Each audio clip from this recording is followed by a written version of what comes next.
My name is Dugan Tillman-Brown. I work at Firefly Farms in North Stonington, Connecticut with my family, and we are conservatives of rare breeds.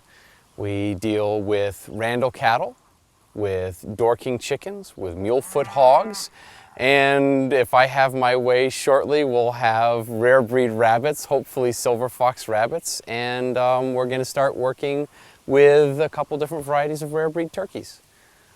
Well, so since we're in the Randall cattle field, the reason we chose these animals was multifold. They're beautiful, but the main reason we chose them is because they are a landrace breed. They were specifically adapted to New England. They have the ability to be cold and wet for nasty winters, to thrive on very rocky, poor pastures, and they are very good at being a homestead animal. And since they never got a commercial interest, they were bred for docility and flavor. So as the dairy animals would have to produce a calf every year, the selection on flavor for the family was paramount, because what's the point of eating bad tasting beef? And these guys have won almost every blind taste test they've ever been in. So Randall Cattle kind of hit all the things we wanted. It was an animal that was going to have potential to be saved because they had a marketable trait. Homesteads don't really milk and make cheese anymore, so the marketable trait is meat. And they are incredibly fine textured meat, very high flavor, good fat qualities, good marbling back from the days when we actually cared about fat in the food versus the modern, oh, it must be lean, it must be flavorless. These guys, the Randall cattle, have excellent fat characteristics, excellent marbling characteristics, excellent grazing characteristics. They're small, they're easy to handle, and they taste brilliantly. The Randall cattle basically went extinct. They were saved by one woman 25, 30 years ago, and she recognized them for what they were and was in a position at the time that she could rescue the last kind of dozen and a half animals. They were down to just nothing, and she set about bringing the numbers back and then spreading the herds out to different places to try and get a little geological variation, but also different husbandry techniques so that people would begin to bring them back. And at this point, we've gone from, who you talk to, the number changes, either 12 or 17 original animals from one herd that had been closed for like 30 years to now the sort of hip shot census of the animals. We have about 600 Randalls in existence now. And the Randall cattle are in desperate need of more help. They have not enough people with herds large enough to make good selection techniques. We have a lot of people who are helping with small herds, but we're missing the whole fingerprint on a lot of herds. We only have about 5 farms with large herds to do the sort of breeding selection to be able to distribute to other small farms to keep their inbreeding down. And what we really need is a lot of enthusiasts to begin holding larger and larger herds so that we can have the potential of selection for stronger animals again. Randalls are one of the more gentle, curious, and docile cows that I have ever been around.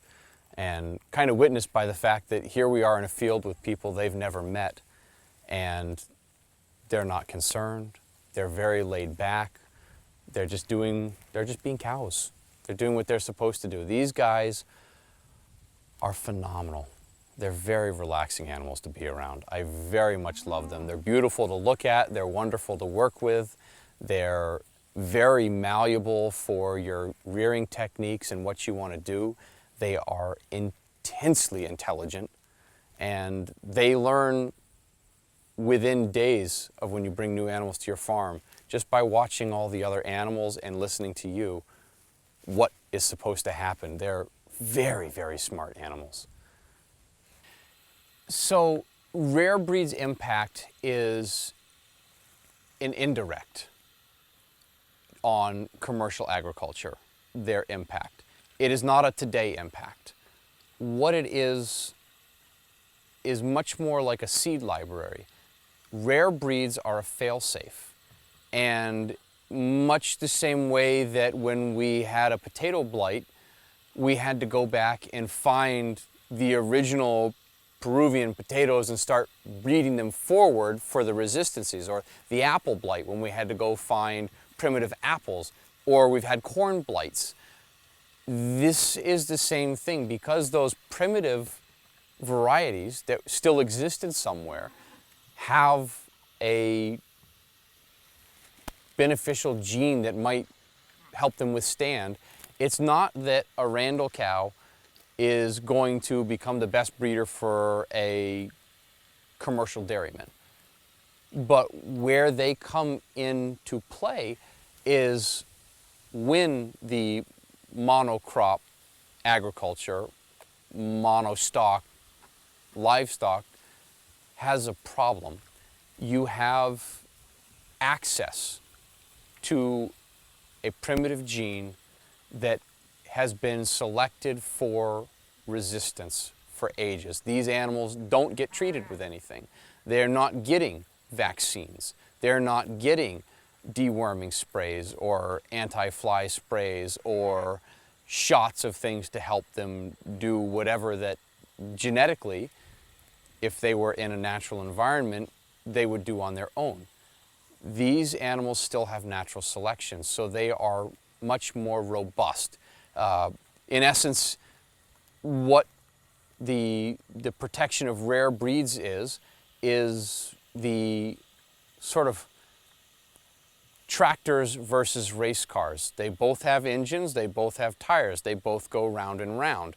Industrial agriculture is based on race cars. These guys are tractors. Tractor's going to go up any hill, over any obstacle, and just keep rolling. It's not going to get there fast, but it will get there. The industrial agriculture has selected so carefully for a single trait that when you stop putting racing fuel inside the race car, the engine can't handle it. It knocks, it smokes, it sputters. So that's what these guys are, is they're well, the race car broke down, we got to go get the tractor to pull it out. And that's what rare breeds are, is they have traits that are not important commercially. We'd like to think that they are. But these guys have been selected for personality because they don't have a steel frame keeping you safe from them. They've been selected for flavor because there was no point in selecting them for anything else, because they were meant for families. And why is a family going to eat anything that's subpar? They have influence and impact that goes beyond what industrial ag cares about. So they're really the rest of the color palette.